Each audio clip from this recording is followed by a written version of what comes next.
Okay, we can go ahead and get started. If you would, let me ask you, this is, first of all, thank you for everyone that's here for our agenda meeting where we set the agenda for our meeting upcoming on August 21st. We've got a couple of modifications, at least one, which has to do with executing an amendment to the lease agreement for property that we have for our police department out at 3 Financial Center. And if there's no objection, we'll add that to the consent agenda. Any objection? Okay. And if you will now look at the consent agenda and let me ask if anyone has any questions about any of these items.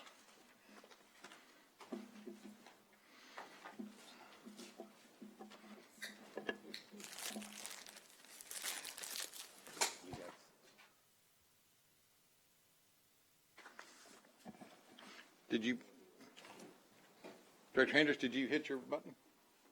Yeah. Would you try it again? I mean, somebody's been playing with this. There we go. All right, try it again, please. Sorry. All right, very good. Go ahead. Okay, resolution number 6. What ward is that? Resolution 6. I think it's 1, I hope. Mr. Moore, on the land bank issue.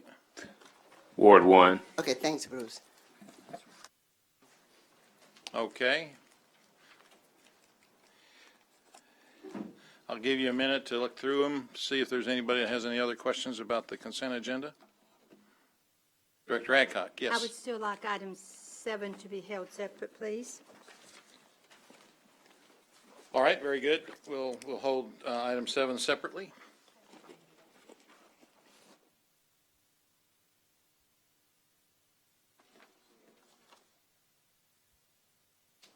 Okay, if there's no other questions on items, sorry,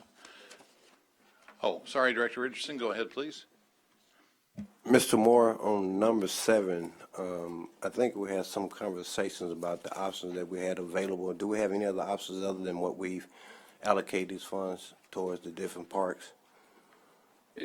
Again, like I said last week, and we said in the memo that we look at the criteria for each of the grants that we apply for, and we try to match the need and the parks that, in this case, we feel like have the best opportunity to be funded.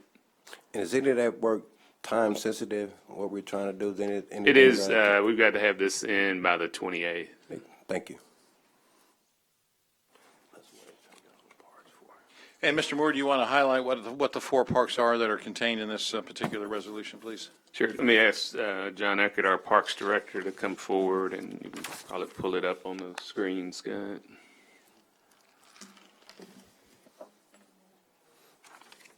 Good afternoon, Mayor, Vice Mayor, members of the board. The 4 parks that are included in this proposal are Canis Park, Ottenheimer Park, Hanger Hill Park, and Reservoir Park. As Mr. Moore alluded to, there are several criteria that we try to abide by when selecting projects, and safety and accessibility are 2 main criteria, and that's part of the reason why these projects were selected. And the criteria certainly puts a limit in terms of the numbers of parks that we have available for use of these funds. You could actually use this fund or use this grant for 1 park or 1 project, such as 2 years ago that we applied for a restroom at Two Rivers Park. I got you. So there's not a lot of flexibility that we have available with respect to these funds. We could put forth anything, but it might not be the best opportunity to get funded. Got you. Yeah, and let me just remind the board that in the 2012 sales tax monies that we have, we allocated several $1 million worth of with our parks improvements that hit a variety of our major parks as well. And I only encourage you to refresh your memory and look at that, because we do have capital that's going to be available and has been expended throughout the course of the collection of that revenue that's gone into capital improvements in other parks as well. So again, I would assume this is the staff's recommendation on what they think is going to be the most likely opportunity to get this money and to get it funded for these particular uses. Is that correct? Yes, sir. Is it basically upgrading playground equipment that's very, very old and Very, very old. not very safe? Yes, sir. Okay. I do remember going to one of it's not one of these parks. It's over there off of Evergreen, immediately north of Evergreen. Yeah, Meriwether Park. And it has some, it has some obviously John F. Kennedy-esque park improvement playground equipment that looks like it was when we were going to the moon. It's actually probably, it probably could qualify for some heritage recognition. Awesome. So I hope we don't throw it away. I hope we, at least we keep it as a relic of the history of playground equipment in the city of Little Rock. So, Well, thank you, Mayor, Bruce, and John. Thank you for that clarity. very good. Director Hendricks. I want to ask if any, I noticed that you have a name of Hanger Hill. What happened to Cheatham Park, Mr. Moore? Is this Cheatham Park? has Hanger no- Hill is the park over there by the I apartments. know where it is, but what about Cheatham Park? That's what we complained about, Cheatham Park, Okay, we'll go back and look on at it. East Sixth Street. Yes, ma'am. And where is this Hanger Hill? I know where it is, but people don't use that park. Okay? So take a look and let me know next Tuesday what are you going to do with Cheatham, because you know that's a historic park for Mr. Cheatham from the east. Thank you. All right. Thank you. Thank you. Okay, if there's no other questions on the resolutions, we can move on to planning and development items.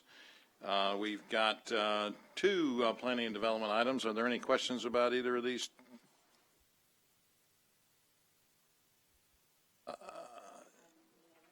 Okay, moving to the separate items, we've got a condemnation ordinance for properties to be condemned. Scott, if you would, please. Thank you.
Director Hendricks, you're recognized. Please. I just want to say, and this sounds like a broken record, I think it's a disgrace that we have to live next door to this kind of property. We have brand-new houses who is exactly across the streets from many of these houses. And just to look at the inside, it's a shame and it's a disgrace, Mr. Moore and whomever is responsible for us having to let these houses get in this shape before they are demolished. Somebody ought to go to court and sue somebody. It's ridiculous. Director Wyrick, you're recognized, please. Thank you, Mayor. Mr. Moore, I'm happy to see the 9220 Maryville Drive. The neighborhood has some concerns about the access to that home, and so I'm glad to see it's on the list. The two on Young Road, I think I turned those in a while ago, but those have been in that shape for a long time. I have a question. I know I've got a lot of houses that have been declared UV on Nolan and some of those streets around there. I had asked, you were missing. I'd asked for a list of the homes that were declared unsafe in Ward 7, and I've not seen that list. It seems to me those on Nolan, some of those were declared unsafe in 2017. Is there a difference in declared unsafe and then getting to our list for demolition? Sure. Let me ask Mr. Turner to come forward, and I'll have that list, the citywide list on Friday. for Okay, everybody. good, thank you. So I'm seeing a lot of houses on Nolan and a couple of side streets from there. And they have UV on them, and they have dates like 2017, whenever they were declared UV. So how do we get them from UV to this list to be demolished?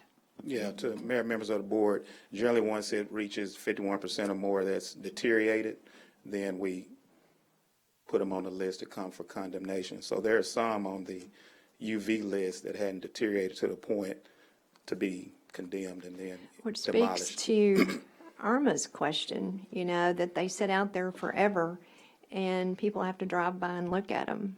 So we wait until they just become dilapidated and no one can live in them. Is there a process in between UV and dilapidated? Yeah, we go out every year and look at all the ones on our list.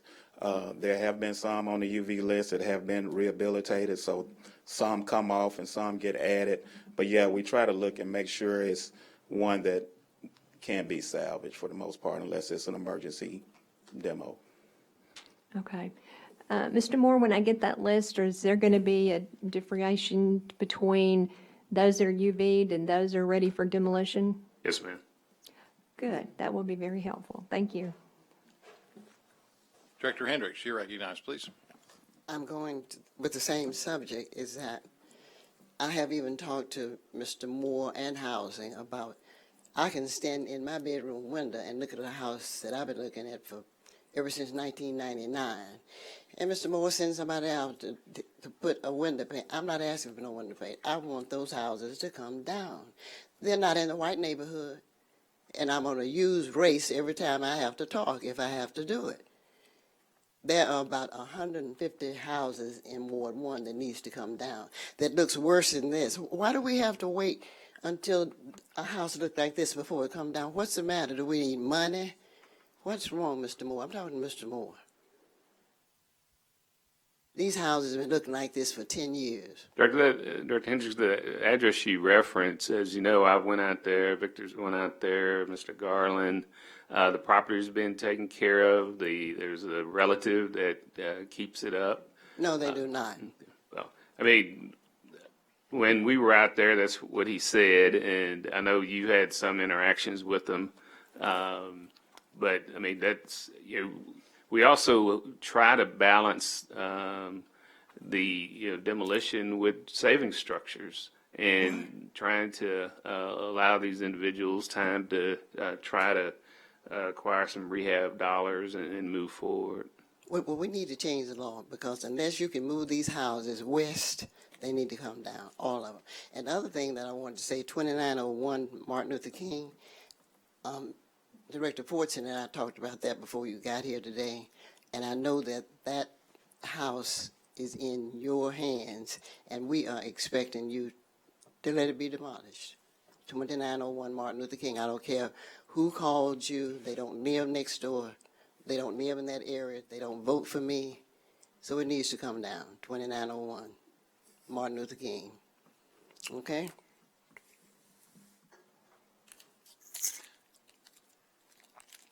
Mr. Moore, It's on his desk. Bruce, didn't we increase the appropriation of money for condemnation and bringing houses down in this year's budget? We have, yes, sir. you might want to remind the board members with a little updated memo on what we've allocated for that. And of Okay. course, as we get into a budget cycle, we have some fairly good idea what it costs to tear these houses down and remove them. And so that can obviously be a subject of discussion relative to the budget. Mayor, So anyway, we can deal with that, of course, in the budget discussions that we're going to be seeing in I believe in October. So, Director Richardson, you're recognized, please. Yes, thank you, Mayor. I think some time ago when I sponsored my day ordinance, I think I made a recommendation that we start playing chess rather than checkers with these properties, because long before they end up in these conditions that we see them in, they are salvageable, and figuring out a way to provide incentives for the purchase and rehabilitation and employment of disconnected adults and youth in those areas to help refurbish those houses, revitalize those houses, because they don't end up this way. There's quite a few right now in certain parts of our communities that we can salvage, provided we have the correct incentives and have some kind of rehabilitation plan. I think I sent you in the mayor white paper some 7 years ago about this when we were discussing that day ordinance I sponsored. And I'd rather us look at it from that standpoint and rather us getting to the point where they become declared unsafe and vacant. And that way we're moving a little bit more proactive. We're playing chess rather than checkers, Mayor.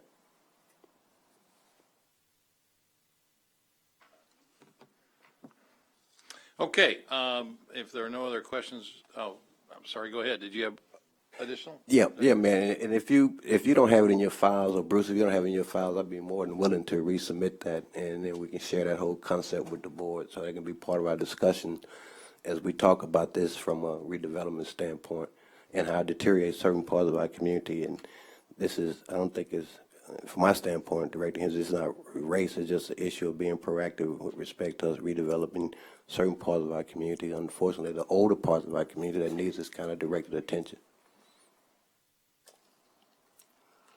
Okay, Director Wyrick. I just wanted to add, thank you. I just wanted to add one other additional comment to the UV houses. It seems that we have a hard time keeping them secured and boarded up. And then we have people that are going in them and doing things that probably are not right. I know there was one location where a lady across the street was concerned about the kids going in there and spending a great deal of time. So if we're going to keep these homes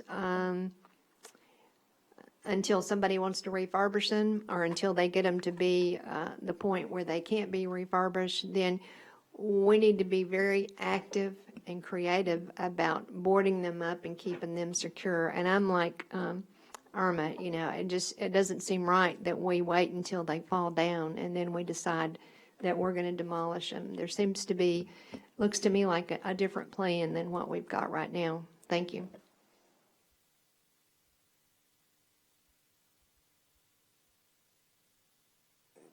Director Richardson. you're Yes, recognized, yes, please. Mayor. Let me dovetail BJ's point. I think back in 2008, when I was doing research on a foreclosure moratorium, and my research suggested that any certain increase in vacant structures, you can correlate that to a certain increase in criminal activity in parts of your community. So there's evidence, there's research that can clearly show that when you have an increase of vacant structures in certain parts of our community, you can expect a certain increase in the criminal activity. And I forgot the percentage, but it was something that we looked at, Director Force, when we were looking at the foreclosure resolution back in 2008. Director Hendricks, you're recognized. my comment has to do with a suggestion that I made several years ago about these properties. And I brought an article to Mr. Moore where in some states they burn these houses down, the fire department, for training. And that suggestion was not accepted some time ago. But if you look at the cost, we need to look at the cost for burning these properties down as opposed to somebody hauling them away. And I think we could save some money. Burn them down. That's it. Director Wright, you're recognized, please. Yes, Mr. Moore, will you have staff provide an update on our foreclosure registry that we were trying to put in place so that we would have some revenue generated so that we could address some of these structures in our neighborhoods?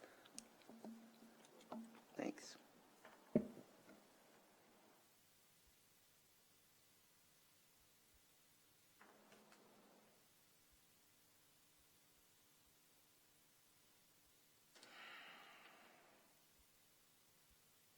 Okay, we can now move on to other items. Mr. Moore, if you would, why don't you give us a briefing on ordinance number 12? Mayor, members of the board, this is the first amendment that you'll see this year. As the board is aware, we typically do at least one or two budget amendments during the year, mainly focusing on revenue to date, any things that have changed, and there have been some significant changes. And then we also project our expenditures. And so this is, again, the first budget adjustment, and we'll be coming back later this fall with the second one. So with that, I'm going to ask our finance director to come forward and give an overview, and then we'll be stand ready for questions. Mr. Linehan.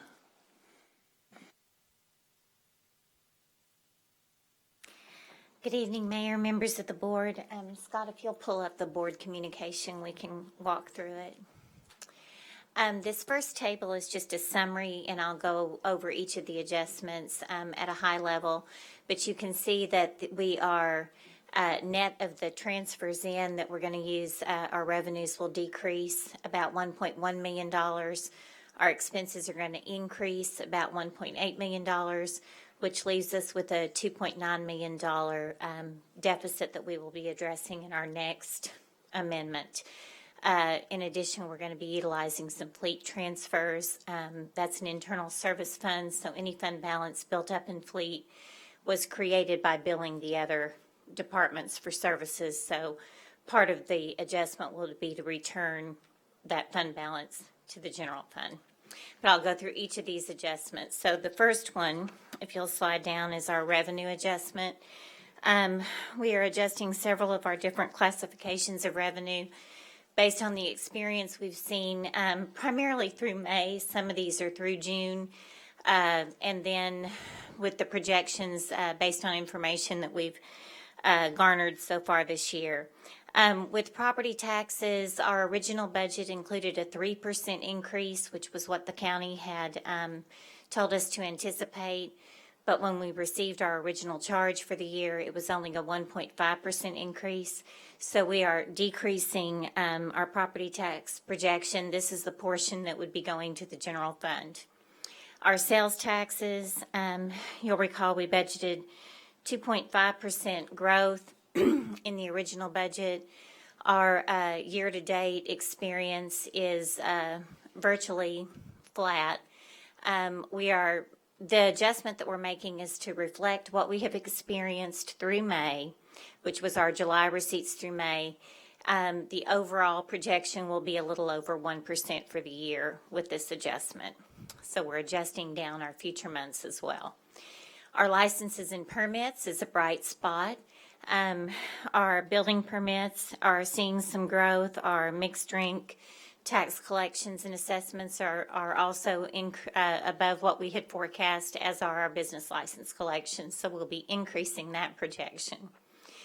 Franchise taxes, this is a net adjustment. The electric utility portion of this adjustment is a much larger negative adjustment. We have some positive offsets in our wastewater and in our gas. But this is a direct result of the tax act that passed the Federal Tax Act that happened at the end of December 2017. There were tax credits that were granted to many of the utilities, and they were directed after they had obtained rate increases through the Public Service Commission for expense reimbursement. They were directed to, based on the reduction in taxes, to take another look at that and reverse those rate increases. So Energy has done that. In the first quarter of the year, we were seeing quite a bit of growth. That has turned around to where we're experiencing about negative 17.5% a month as they retroactively adjust to January what they had billed based on the new rate increases. So that, I think was an unforeseen negative impact on the local government. Intergovernmental revenues, those are our pension turnback funds that are dedicated to our police and fire pension funds, both the closed plans and our lot fee plans. And that's based on a percentage of payroll. So obviously, as we have been increasing our police and fire and our salaries, we're also getting a larger turnback from the state. The intent is to offset about 40% of the pension contributions. Charges for services, most of the negatives, if you'll scroll back up, Scott, I'm still on number 1, sorry. All the charges for services, most of those are negative adjustments, mainly with our park facilities, our zoo and golf, which were all negatively impacted by the weather that we experienced in the first quarter of the year. The revenues were all down. We had significant rain and cold in the first part of the year, which impacted those revenues. Our false alarm revenues are also decreasing, which is actually a good thing. That was an intended consequence of our false alarm activity. So the revenues are decreasing, which means our false alarms are decreasing, and that's good. The fines and fees, we've had some changes in some of the methods used by the courts. There's some show cause orders in effect that where fines are waived and some things are happening, but we're experiencing a decline in our fine revenue, so we're expecting $140,000 decrease there. And then our investment income is actually increasing due to increased interest rates. But overall, we're seeing about $3.5 million projected revenue decrease from our original budget. As we scroll down to the second adjustment, this one crosses over 2 pages. This is really the portion of the property tax that is dedicated to the closed police and fire plan and those pension turnback funds. There's a reduction associated with the decrease in the original charge growth we expected, but that results in a direct decrease to the pension contributions as well. So the net effect is 0. On the third adjustment, we have the biggest part of our adjustment. We have adjustments to personnel costs for police, sick leave incentives, fire overtime, additional anticipated vacation and sick leave payouts for retiring employees, and an estimated reduction in vacancy savings. So we've got about $1.7 million in police sick leave incentive payouts. This was a program that was put in place, part of the contract negotiations. It was also extended to command staff that allows the police officers to cash in, so to speak, some of their sick leave if they've maxed out at their accrual. They can do this up to 50,000 hours at a time, but no more than 400 hours over their career, and they have to be fully maxed out in order to take advantage of that. The command staff gets a little, I think 500 hours potential. So once they've cashed in on that amount of their sick leave, they can no longer take advantage of that. Our police, they have taken advantage of this. The first payout was in July. The second one is anticipated in December. And I do want to say this is a projection too, so it may not be quite at this level, but this is a projection of what would be required for the year. Going forward, we anticipate that there will be a much smaller impact on the budget because this was kind of a catch-up for all of those who had reached that full accrual to take advantage of that at this point. And moving forward, it'll just be those that newly become available to have that. You have to be here for 20 years in order to qualify for that program. The fire overtime, we have some excess overtime in the fire department. We have, I think, 12 vacant positions at the current time, and there's just increased overtime. The marathon personnel costs is where we're actually reducing the fire and the parks budget for overtime cost that was experienced for the purposes of the marathon. We're reclassifying that to the marathon special project. Vacation and sick leave payouts, that's an increase based on the amount of retiring employees we've seen before and to cover, or seen thus far and what we anticipate through the end of the year. And then we're actually reducing our vacancy savings estimate. We had lowered the budget this year with the increase in, our police officer personnel. We've reduced the number of vacant positions significantly. We do not anticipate making our $6.5 million vacancy projection this year. It'll actually be less than that. The fourth adjustment is some increased operating expenses. The first is the case management software that the board authorized for the city attorney's office. And then we had some additional First Tee outside agency contributions. The fifth adjustment is just every year we include $1 million in our budget. It's actually 0.5% of our budgeted revenue. And we include that as a contingency allocation for just this type of an event when revenues are going, don't meet expectations or when expenditures are greater than expectations.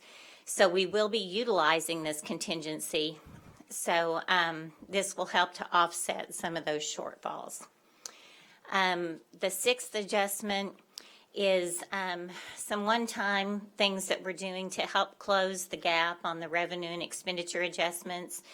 We searched through all of our projects, and we came up with about $1.6 million in unspent allocations prior to 2016. So these are some older projects that have been completed, and we're moving any funding that's left in those to the general fund to offset this cost, as those programs had been funded by general fund allocations in the past.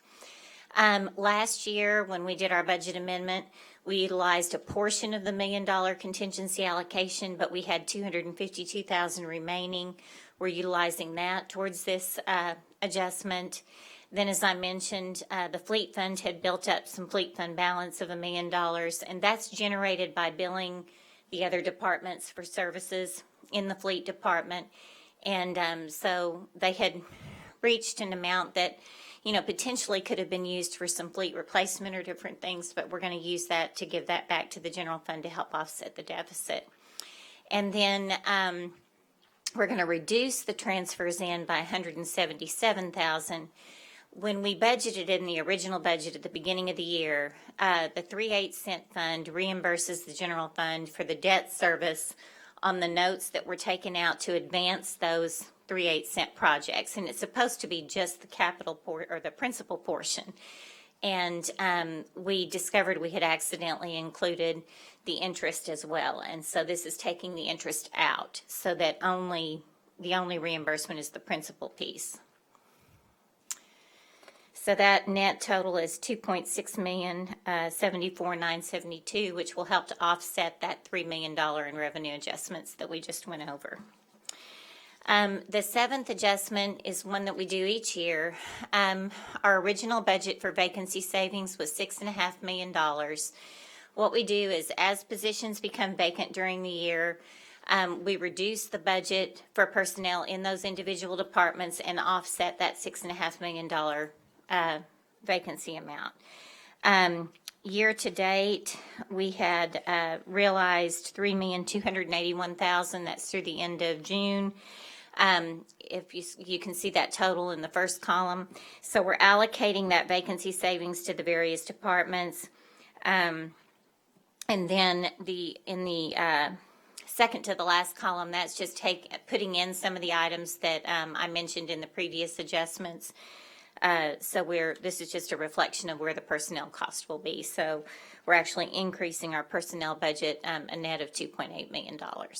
And then we will continue to make those vacancy savings reductions on a monthly basis through the remainder of the year to get us close to that it'll be about $6.3 million is what we're anticipating now. And then the final adjustment is the fleet fund transfer. So we're showing the transfer out of the fleet fund. I've already shown the transfer into the general fund on that previous adjustment. So that leaves a net to address of about $2.9 million in the general fund.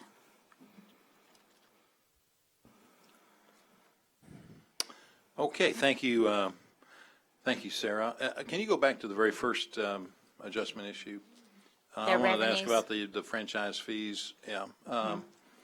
Obviously, a significant dip from what we were told from from Entergy and the others. What, when you said that the utilities benefited from the Federal Tax Act, and consequently, the utilities were directed to reduce the rate increase. Was that where did that direction come from? Well, initially, when they went to the PFC, they are allowed to do what's called cost recovery. So if their expenses are at a certain amount, they're allowed to bill in order to recover their expense plus a nominal, I guess, profit. That was necessary and had been approved by the Public Service Commission prior to the end of the year. But when the federal tax bill came about, that then gave them significant tax relief. So their expenditures were no longer at the level that they had anticipated. And so many of the states, and ours included, I think, directed their utilities to go back to the PFC to see whether that rate adjustment was still required, and if not, to retroactively reverse it in order to give the citizens the benefit of the lower utility rate. It's great, but it impacts our So was that revenues. directed by the Public Service Commission for them to come back? Or were they I think it was probably a required? combination of the governor, the legislature, So it was the governor's office and the legislature that directed them to go back? that's my understanding, yes. So we're making up, we're trying to make up 1.3 or $1.233 million from that little, that Well, one yeah, singular the incident impact on- to energy is $2 million. $2 million? We have some other increases, yeah. I see. Yeah, that's right. And, So- right now, we are benefiting a little bit from the hotter summer. So that's mitigated some of the reduction, but originally Energy's forecast was significantly higher than what it had been. And so some of the decisions in the 2018 budget were based on the fact that that revenue was going to be there. And On so- the zoo, I'm just curious, that $311,000, is that reduced revenue that Yes. they're not Yes. receiving? And is there it's mainly weather. There, all the parks facilities are experiencing it. You see, we've listed the golf courses separately, but when you combine those, they have a pretty good impact as well. So it's a combination. I see. Okay, thank you very much. Director Fortson. Sarah, you say you transferred $1 million out of the fleet fund. What balance does that leave in there? I don't recall the exact balance, but it leaves sufficient fund balance for the fleet fund. That money is accumulated by interdepartmental charges from what other service areas do we have that charge internally, build up revenue? That's our only internal service fund. You could argue, and many places probably do, bill their, city attorney, finance, IT. There are certain costs that could be allocated to departments, but we have not done that. I've seen that. That creates a whole staff of bookkeepers for no reason at all. That's all right. Director Wyrick, you're recognized, please. Thank you. Can you go down to the bottom where it talks about the projects prior to 2016? Oop, too far. Yep, there you go. What kind of projects are we talking about? These were mainly PIT projects that had been funded in 2015, 2016, but never moved forward for a particular reason. So again, the PIT fund is healthy, and they have a contingency to help with the summer jobs program that we just finished. But these, I was comfortable because these projects have not moved forward since 2015, 2016. There were an additional 100,000 and some other things too. I think an old planning project that was no longer needed, and I think a pilot program too. that But didn't not get off the street ground. drainage? No, those no, kinds no. of funds? No, we cannot we allocate any can't do street that. and drainage funds. No way. That's what I'm talking about too. No. Those are restricted. We're not doing anything that's restricted. That's why, I mean, you always need to know what you're talking about here. So, okay, so I'm okay with that. Then, because you know, I was on the rear end of a bunch of Mableville projects where we ran out of money, and I don't want that to happen. Okay, so down at the bottom, you said something about, a lot of numbers here to take in, but you said something about that you had to deal with 2.9 million. What was that comment in reference to? I think there's a chart somewhere down. Oh, go back up to the top, very No, top. It's on the top. No, I think it's on the Right bottom. there, the 2.9, that's Okay. the net. So the net of those different adjustments, as I've explained them, those numbers come up to this chart. So if they affect revenue, they're on the revenue side. If they have brackets around it, it's a decrease in revenue.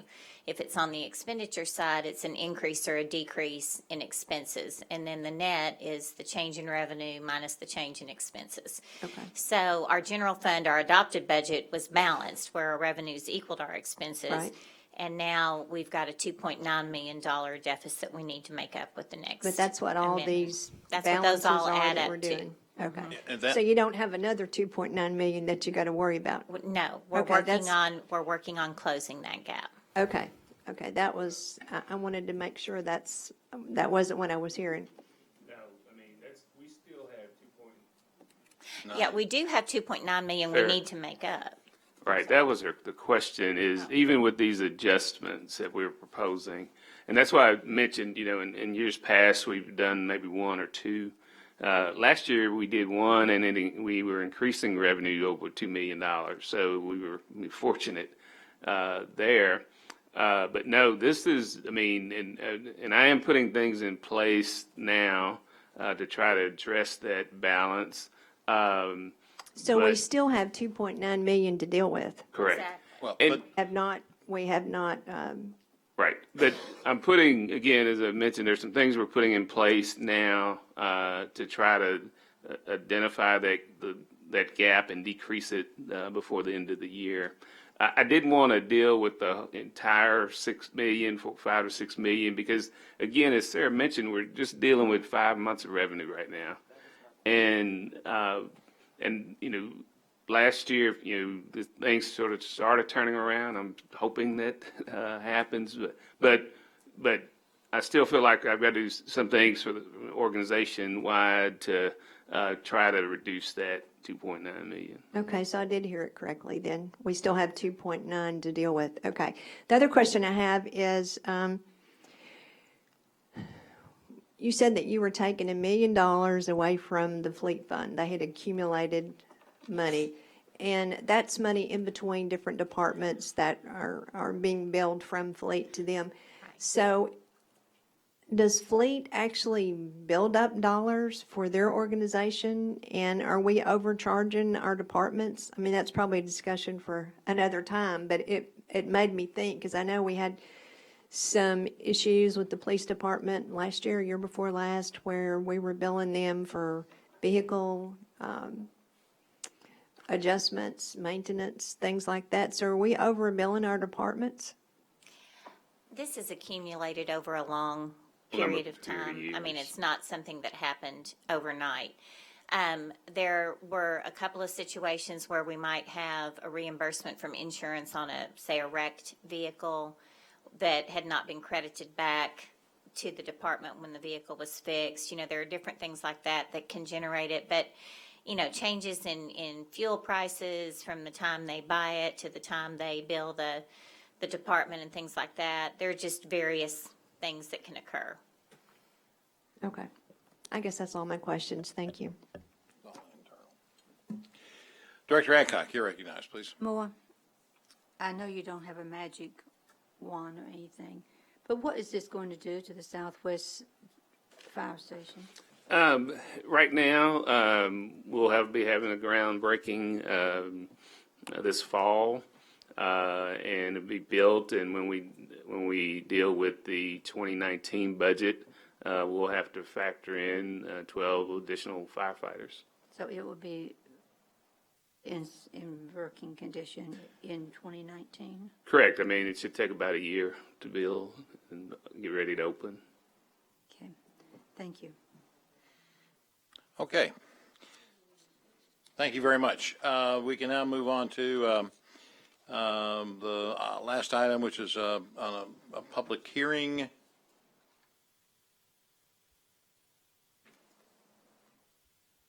where the applicant is appealing the Planning Commission's recommendation of denial. Director Adcock. Yes. Mr. Moore, Pam Bingham, who is the president of the Neighborhood Association, called me this week, and the neighborhood really wants this business in their area. I'd like to have a presentation to see why the Planning Commission said no, and the staff is saying no, and the neighborhood is saying yes. That's an odd combination. Let me ask Mr. Collins to come forward.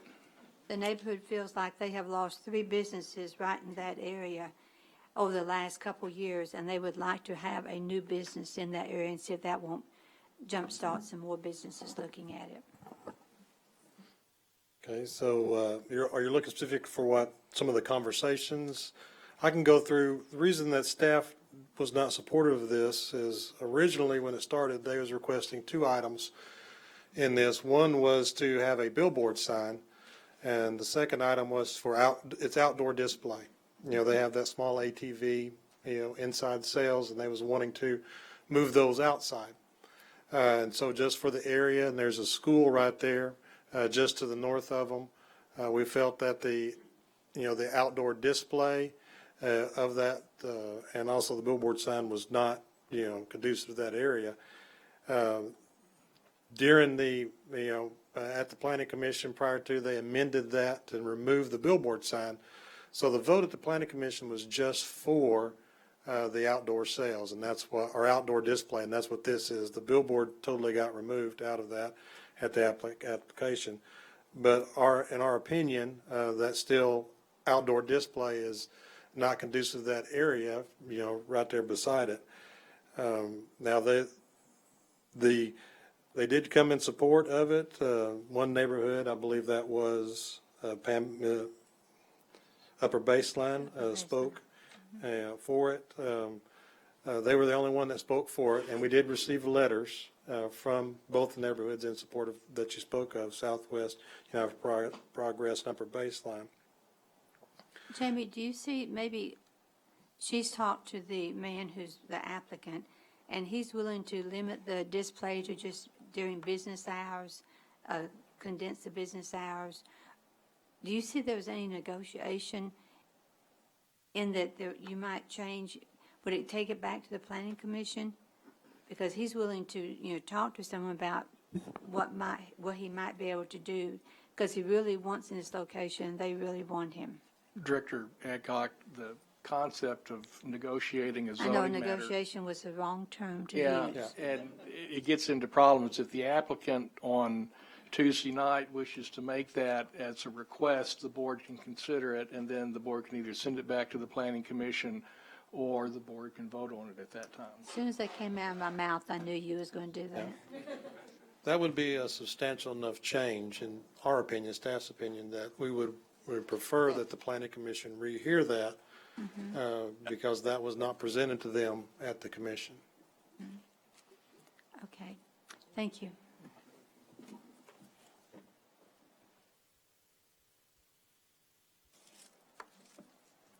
Director Hendricks, you're recognized.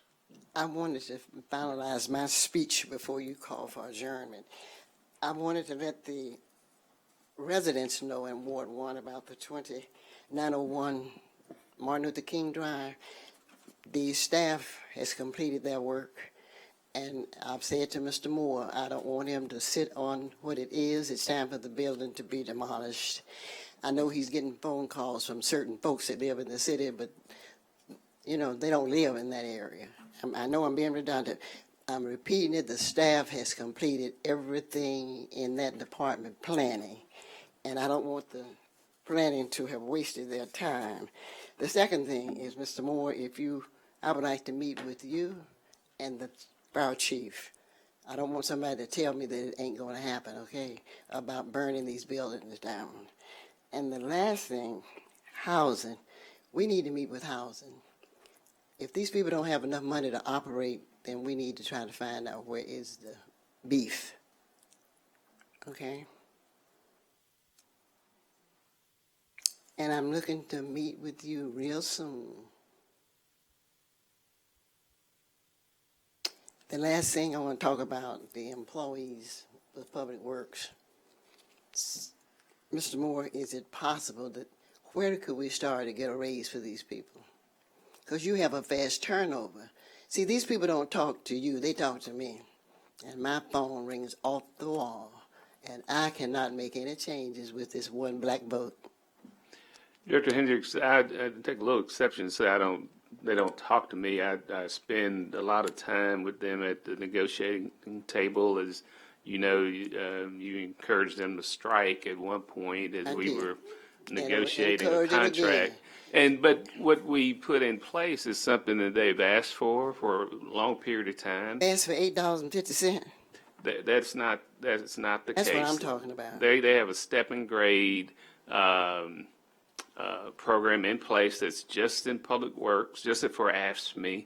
And we've addressed those concerns. And so every day, and they're the only one like this, but every date on their anniversary day, when it comes around, they get whatever we've negotiated in addition to a raise if that's part of the contract. So are you talking about the union? What are you correct, talking about? correct. I am. Well, one thing about the union, don't run those trucks. People, poor people. But those people are part of the union. Well, they need to get out of it if it's not working for them. That's what I would do. Well, let me just remind everybody that our uniform personnel, including in the unions and in the FOP, are all part of a step and grade process in addition to whatever the city provides for at the end of the year of an increase. So, and that's and the non-uniform employees do not receive any type of a step and grade. And so, you know, one of the great challenges is to try and have some balance as it relates to those issues.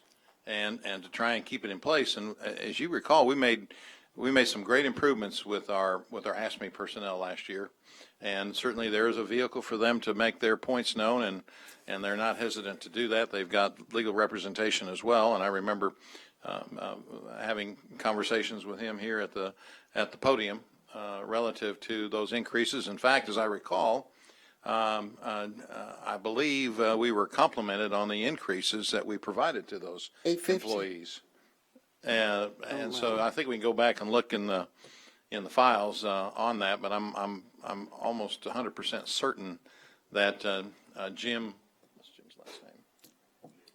Jim Nichols, Mr. Nichols, who represented them, came forward and was quite appreciative on behalf of our AFSCME personnel. So just want to remind everybody of that. So what you're saying is nothing Bruce can do unless the union comes forth? There's a contract in place, and that's the process that the city has used for many, many years as it relates to these issues. And certainly I would not advise that we deviate from that. Well, one thing about it, you know, a lot of people don't say anything. People who are supposed to say something, they sit here and act like, don't get me started. Go on, Bruce. Do whatever you got to do. Director Wyrick, you're recognized, please. Thank you, Mayor. I see our Parks Director here tonight. I went to Westwood Western Hills Neighborhood Association meeting last night, and they were talking about the lights in the park. They have no lights in the park, and I think maybe it's because of the storm that came through a couple of weeks ago. But they had a foot race with someone that was trying to break in cars, and they said without the lights, it was kind of hard to figure out where he was. They never did catch him. But if we can look at the lights there in the park for safety issues, then that would be great. And the other thing is, Mayor, they cut a tree down in a median, and you told them that you would pay for the tree. It was $100. So they wanted me to ask you for the $100. Do you recall? Do you recall that, Mayor? Where was this? I'm sure I was. My overt generosity is flowing. You said you cut it down. We'll pay for it. Yeah, it was at Western Hills. They cut it down. Where? Who is this? Yeah, this. I vaguely remember this now. Yeah. I told your assistant about it, but where is the tree? Where did I get the tree? No, the tree has been removed, and the bill, the bill to cut it down was $100 and. Pretty cheap, that's pretty good. I know, I thought they got a bargain. But anyway, they were asking me where the $100 was and I said I didn't know, so. Well, who is it owed, would you tell me who it's owed to? Westwood Western Hills Neighborhood Association. And they've sent you the bill and they haven't heard from you. So, No, they haven't sent me the bill. But this is an example of great campaigning. on whose part? On whose part? If the city won't cut the tree down, then some of our public servants will cut the trees down. Yeah. Well, if somebody will get me the bill, I'll be happy to take care of it. I was afraid I was going to have to give them $100 before I left, but anyway, I just thought maybe we could work that out somehow. Good public service. Yeah, well, as soon as I get the bill, I'll be happy to pay it. Okay, well, maybe they can come up with another bill for you. They said they'd send it, so, Send it? yeah, it may be 300 by the time we get there. I don't know. But Doubt it. they were going over their financials, and they have quite a bit of money in their neighborhood association. They said, and the mayor owes us $100. BJ, do you know about that? No, I don't know about that. Well, if you give me the name of Okay. who I need to call, I'll be Okay. happy to They're not mad. happy to help them out. They're You not bet. mad. I've obviously made that commitment. Yeah. Director you. Wright. Mr. Moore, I've got to go back to salaries a minute. This is about our code officers. Did we not increase the entry salary for code officers? I thought I we believe did. at some point, I just need to go back and see when we did it, but I'll provide that. Okay, can you let me know what we increased it to? And then will you look at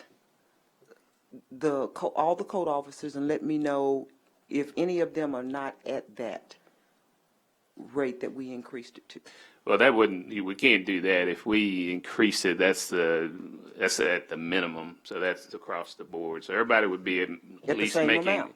that amount. Well, it depends on how long you've been working with the city. Right, and- well, you and know, I all know of what that. I'm saying, but there shouldn't be anybody under that amount, is what I'm saying. Yeah, that's not allowed at all. Okay, will you let me know what that amount is? Mm-hmm. Okay, thank you. Director Hendricks. I'll make that too, Mr. Moore.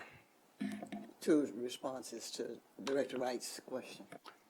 I'll make it to everybody. Director Peck. Yes, just to remind everybody, tomorrow is City Hall Selfie Day. Do you know that? I did. And so everybody come to City Hall or any Little Rock, City of Little Rock building and take a selfie to show your civic pride. And the hashtag is hashtag LocalGov and hashtag City Selfie, I think. So, City Hall Selfie, that's what it is. So everybody show up and share that. Mm-hmm. Well, BJ, since you're here, I guess you could start the ball rolling and do it today. You could take the picture today at least and get it out of the way. Okay, I don't know how many of us will get together for that selfie, but I'll see after the meeting's over with. Director Wyrick. Mayor, I think I'm through. I've done you for $100, so that was, All right, Director Richardson.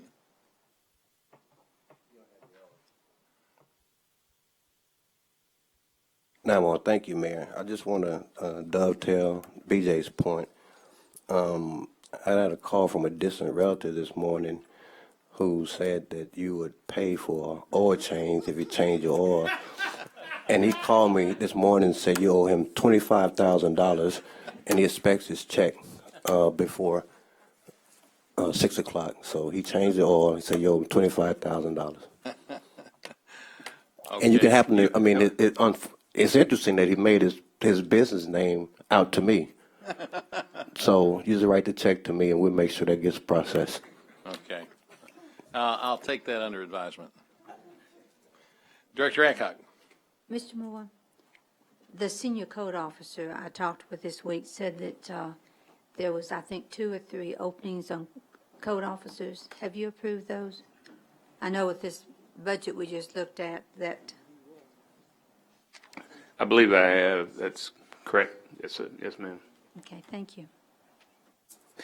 Yeah, what I've said to departments is obviously essential personnel, public safety, and I'll give you an example. IT is in that category. I mean, we've got to have people in place to make sure to manage the system. And so I'm looking at it case by case basis. It's not frozen totally, but it's really got to be an essential position. Okay, if there's no other business to come before us, then we are finished for today. I noticed that the Coalition Little Rock Neighborhoods has given us a letter talking about the issue of rental inspections and that there may be an ordinance coming to us soon to deal with some realistic ways of handling the issue of rental inspections. So we'll look forward to seeing that. Thank you, Mayor.